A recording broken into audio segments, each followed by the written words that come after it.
Панел аваад.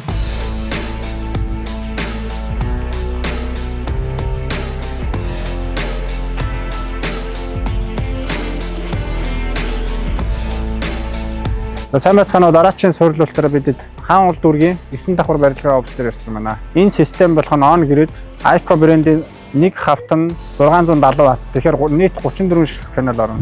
22-оос 23 кВт гарах хүчин чадалтай. Бидэд нарны панел болон суурьудаа барилгын дээвэр дээр гаргаад тавьсан. Одоо тэгээ суур тавих ажил маань явагдаж байна.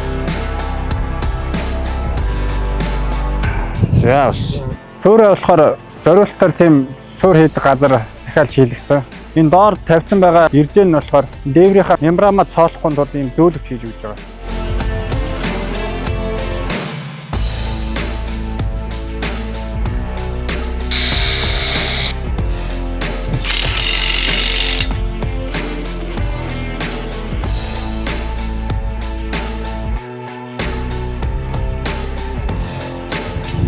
Система яах вэ?